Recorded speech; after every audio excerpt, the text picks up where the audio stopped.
कि मोदी मामा की सरकार हर पैमाने पर फेल है।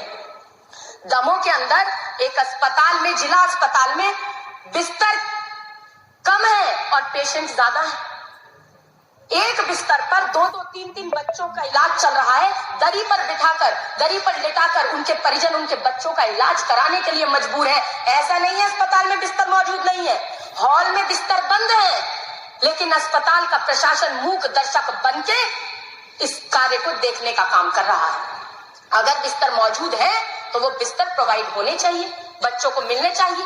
दरी पर लिटाकर बच्चों का इलाज नहीं किया जाना चाहिए। ये शासन और प्रशासन की सच्चाई है।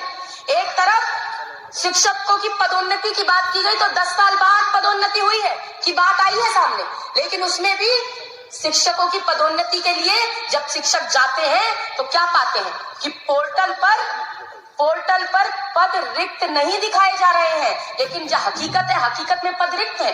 कुछ लोग सेवानिवृत्त हो गए हैं, लेकिन फिर भी जब आप पोर्टल खोलेंगे तो वहां पद भरा हुआ दिखाई दे रहा है। इसीलिए आज शिक्षक भी नाराज है, निराश है। ये भी सच्चाई है। आज हम बात करते हैं, मोदी जी बड़े बड़े जुमले देने का काम करते हैं। पहले कहते थे बहुत हुई महंगाई की मार, अब की बार लाए इनकी सरकार। मैं कहती हूँ या तो आदरणीय मोदी जी की 95% स्मरण शक्ति कमजोर हो गई है, या फिर आदरणीय मोदी जी की 95% झूठ बोलने की शक्ति जागृत हो गई है और इसीलिए इतने महाझूठ बोलते हैं। अभी कह रहे थे तेलंगाना में भाषण देते हुए कि मैं जिसके पास भी बैठ जाता हूं भ्रष्टाचारी के, वो भ्रष्टाचारी मेरा ताप बर्दाश्त नहीं कर सकता। वो अलग बात है कि कोई भी व्यक्ति जो उनके बगल में बैठा है उनके महाझूठ और जुमले का ताप तो बर्दाश्त नहीं कर सकता। लगातार मोदी जी झूठ बोलते हैं। इसी भोपाल में कह रहे थे अजीत पवार जी पर निशाना साधते हुए 72,000 करोड़ रुपए का सिंचाई घोटाला किया है और भ्रष्टाचारियों पर कार्रवाई की गारंटी देता हूं। 3 दिन बाद उन्हें अजीत पवार की पीठ को थपथपा रहे थे और अपनी सरकार में शामिल करा रहे थे। ये उनके महाझूठ की पोल खोलने के लिए बात काफी है। मेघालय के अंदर संगमा जी जो मुख्यमंत्री हैं, उनकी सरकार को लगातार भ्रष्ट बताया। पूरे चुनाव में हर रैली में जा जाके भ्रष्ट बताया, महाभ्रष्ट कह दिया, देश की सबसे बड़ी भ्रष्ट सरकार कह दिया। और जब चुनाव संपन्न हुआ तो उसके बाद उसी सरकार के साथ में जाकर गठबंधन करने का काम किया, समर्थन दिया भाजपा ने।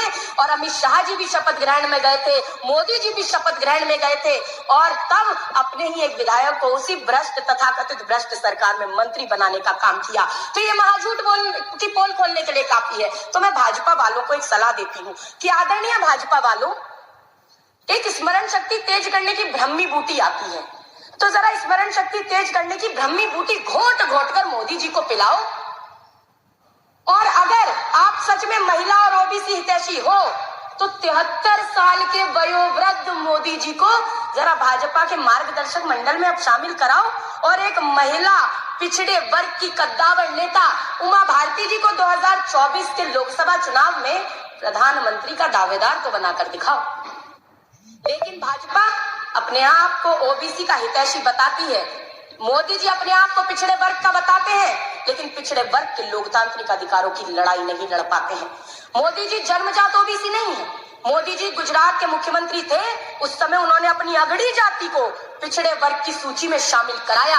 अगर मोदी जी जन्मजात ओबीसी होते तो एक ओबीसी मुख्यमंत्री नीतीश कुमार जी के डीएनए पर प्रश्न नहीं उठाते।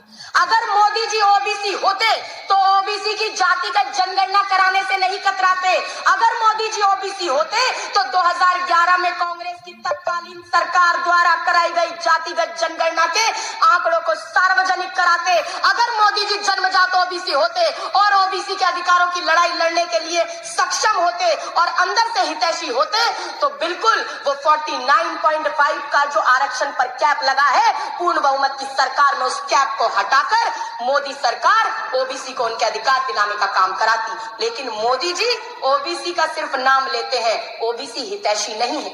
अगर ओबीसी हितैषी भाजपा होती तो माननीय उमा भारती जी पूरे 5 साल तक मध्य प्रदेश की मुख्यमंत्री रही होती। अगर भाजपा ओबीसी हितैषी होती तो माननीय कल्याण सिंह जी पूरे 5 साल तक उत्तर प्रदेश के मुख्यमंत्री रहे होते। अगर भाजपा ओबीसी हितैषी होती तो राम मंदिर ट्रस्ट में कई ओबीसी समाज के लोगों को ट्रस्टी और सदस्य बनाया जाता।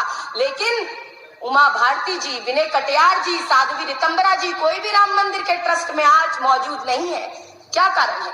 कारण स्पष्ट है कि अपने आप को ओबीसी का बताएंगे, वोटों के के लिए राजनीति कराएंगे, ओबीसी एससी एसटी की भावनाओं को भड़काएंगे और वोट लेने के बाद ओबीसी एससी एसटी को भूल जाएंगे। यही भाजपा की रणनीति है। लेकिन मैं एक बार फिर दोहराती हूँ, मैं कांग्रेस की राष्ट्रीय प्रवक्ता तो हूं ही, मैं भारतीय ओबीसी महासभा की राष्ट्रीय संयोजक भी हूँ, मुख्य संयोजक भी हूँ, और उसके नाते कहती हूँ कि अब ओबीसी जागेंगे और ऐसे भाजपा के विभीषणों और जयचंदों को त्यागेंगे। ये विभीषण और जयचंद कौन है? ये वही लोग हैं जो भाजपा में सांसद और विधायक बनकर तो बैठ जाते हैं, मगर ओबीसी की लड़ाई जब लड़नी होती है तब चुप्पी साध जाते हैं।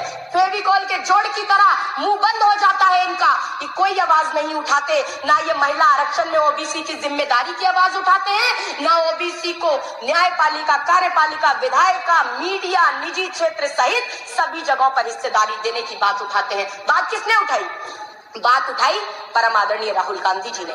राहुल गांधी जी ने एक सवाल पूछा था कि भाई ओबीसी को अगर आप हक देना चाहते हैं तो देश के 90 सेक्रेटरीज में से मात्र 3 ओबीसी क्यों है?